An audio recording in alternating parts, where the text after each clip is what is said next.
ازيكم عاملين ايه؟ يا رب تكونوا كويسين. رحت اشتريها من كارفور، لقيت سعرها غالي جدا. قلت طب وليه على ايه بقى؟ طب ما احنا نشتريها ونعملها في البيت يا جماعة. لازم نعملها في البيت عشان نوفر ونحارب الاسعار اللي عمالة بتزيد دي.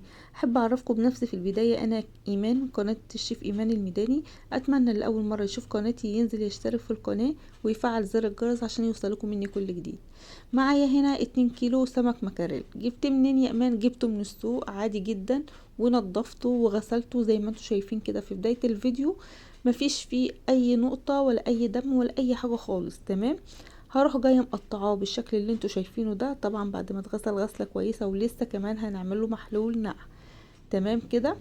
قطعته القطع بالشكل الجميل ده.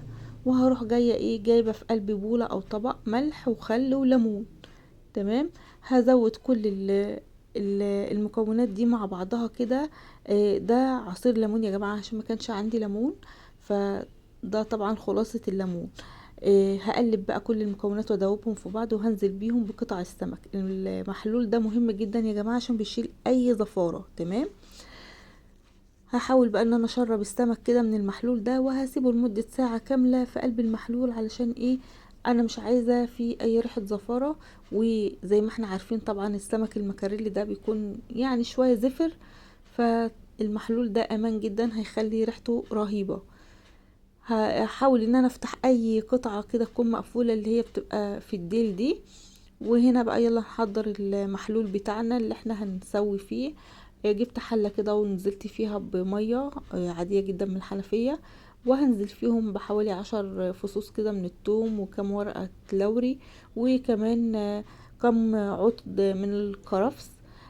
هنزل كمان بنص معلقة من الكزبرة الناشفة، وكمان فلفل اسود، وطبعا ملح وكمون وبابريكا. وهنقلب كل الكلام ده كله مع بعض، بحيث ان احنا ندوب كل حاجة مع بعضها. وكمان ما ننساش نحط بصلاية نقطعها القطع كده زي ما احنا شايفين بالشكل ده. تمام كده زي الفل. هحط كمان قرن فلفل حار عشان يديها طعم وشكل، وكمان كم معلقة كده من الخل، وحبة ليمون برضو نفس الحكاية. تمام كده زي الفل. ذكرت معكم كل التوابل. هندوب كل الكلام ده مع بعضه كده، وارفعهم على النار لحد ما يغلوا، واتاكد ان هم غليوا كده وصلوا للغليان ده. هروح جايه ضايفه فيها قطع السمك. تمام كده زي الفل.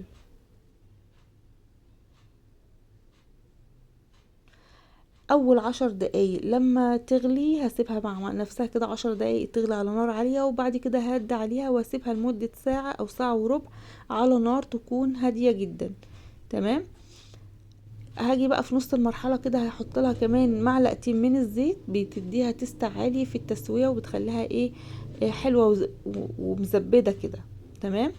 هنا خلاص كانت استوت معايا. هروح جاية شايلة قطع المكاريل، وهصفيها كويس جدا من المية اللي فيها. وخدوا بالكم مية السلق دي مش هنرميها لاننا هنحتاجها دلوقتي يا جماعة. هنسيبها على جنب كده على بال ما تبرد. وهاخد بقى قطع السمك بتاعتي، وهروح جاية مقشراه بالشكل ده زي ما احنا شايفين اهو. بيتقشر معايا بكل سهولة، جلده بيتشال بكل سهولة، ما فيهوش اي صعوبة خالص يا جماعة. حلو جدا زي الفل. هروح جاية فتحاها بقى وشايلة منها السفاية اللي فيها دي، او العظم زي ما انتم ما بتقولوا في المكان اللي انتم موجودين فيه. وهخلص كل الكمية بالشكل ده اهو. شوفوا ما شاء الله قلبها فاتح جدا، ولون السمكة فاتح قوي، وشكله حلو وريحته جميلة.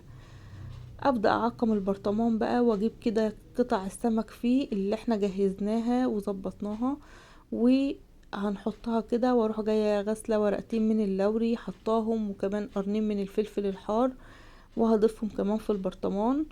تمام كده زي الفل. ما نقلقش، الفلفل الحار ده ما بيطلعش طعم حامي جدا يعني عليها. وكده تبقى التونة معايا جاهزة، احسن واوفر وانضف من بره بكتير يا جماعة. صدقوني جربوها، لان الاسعار بره بقت مهولة، بقت رهيبة جدا. هضيف عليها بقى مية السلق كده اللي احنا سوينا فيها، وهضيف عليها كمان ملح وخل وليمون. وهروح جاية حاطة شوية بابريكا. تمام كده زي الفل. واللي هتعقم معانا بقى خالص البرطمان هيبقى شوية من الزيت، وهروح جاية مقلبة كل الكلام ده مع بعضه وقفلاه وحاطه في التلاجة، لحين الاستخدام بتاعه اي وقت استخدمه فيه. هو ممكن البرطمان ده يقعد معايا شهر او شهر وزيادة كمان في قلب التلاجة، مش هيجراله اي حاجة. ودي كانت التجربة معايا، ويا رب الفيديو يكون لإعجابكم. ما تنسونيش في اللايك والشير والاشتراك في القناة. كانت معاكم اختكم امان.